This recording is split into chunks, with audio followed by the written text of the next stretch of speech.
Hey guys, we've got some potentially breaking news on the Bahamas fees. I wanted to give a quick overview. As this is showing up across the internet tonight, I'll dig in more fully if this indeed ends up being true.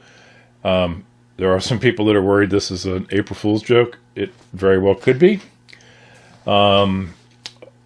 The argument against it being an April Fool's joke is that a couple of credible people in the Bahamas groups on Facebook are thinking that this is really what's going to happen.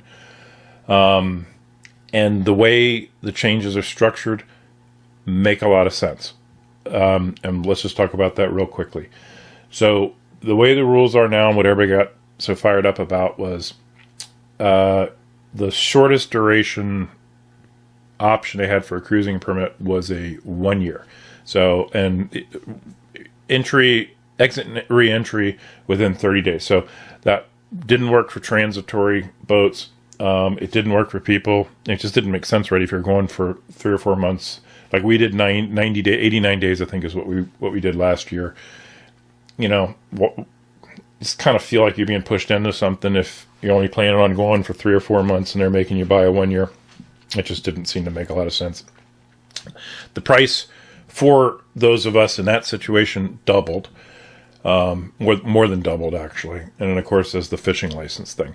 So what they've done here, according to the information I'm seeing tonight, they are keeping the 1 year cruising permit at the same rate. And we'll just talk here about boats in the the 30 to 50 foot range, kind of your typical cruising boat.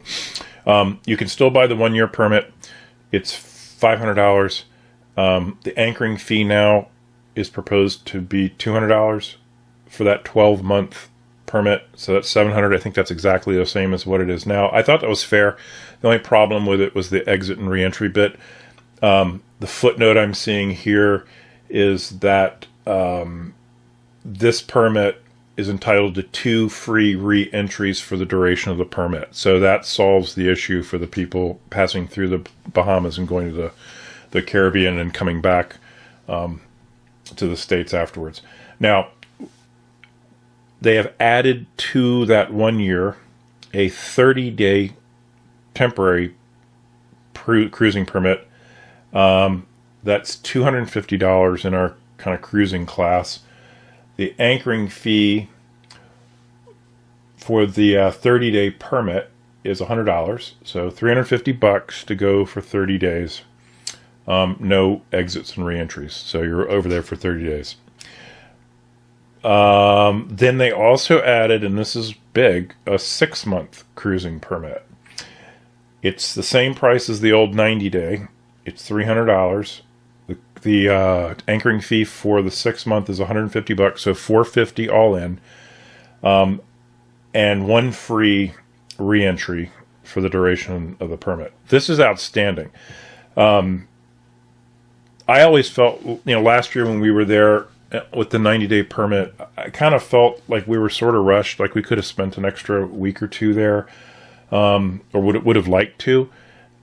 So the visits felt kind of shorter than I would have liked, but we just weren't going to go for a year or anything like that. So we took the 90. It matched closest to what we were trying to do with our time. 6 months is a much better solution, particularly with the re-entry, because if you had to go back to the States for a family thing or work or something like that, you could do that, and then you could still come back on that 6-month permit. So that's great. The cost is less than you would have paid at $450. So I think this works. I think this is a very reasonable proposal. It'd be great if they bundled in the anchoring fee and that wasn't an extra thing. But there is some discussion that now if you're in a marina, you're not going to have to pay the anchoring fee. So I kind of get that. There is no information that I've seen about what they're doing with fishing licenses. I saw a thread a month or so ago that said that the Marine Association, I think, had some indication that they were going to go with a 90-day. So they're going to move from a 30 to a 90-day.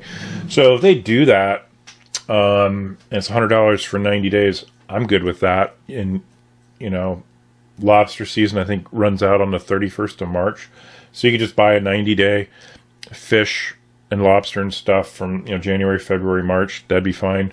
If you were there longer, say you went down in November and you were doing some conking and things like that, $200 for 6 months, that's not awful. I think that's competitive with what a lot of states charge here, you know, for out-of-state fishing licenses and things like that. So, yeah, I mean, we'll see if this is real. We'll see if this hopefully is not an April Fool's joke, because I think this is progress. And if this actually is what goes in as an amendment for the fee structure, there's a good chance we're going back to the Bahamas next year.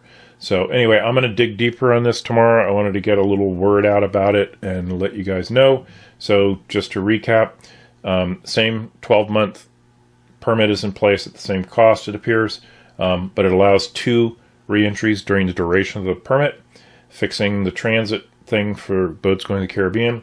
There is now a 30-day permit. So let's say you were going to the Caribbean and not coming back, you could get the 30-day for $350 and, you know, spend time going through the Bahamas, go in for fuel, solves that whole problem, and then you're off to wherever, crossing the Pacific or whatever your plans are. You've got that product there that fits that need. And then the new 6-month permit, which in my mind replaces the 90-day, I think it's a better match for us, for sure. And it's going to be $450, so it's less than the 1 year. It allows a re-entry, and kind of hits that sweet spot for a lot of people that are just going seasonally down to the Bahamas. So we'll see how this evolves. I wanted to let everybody know, and stay tuned.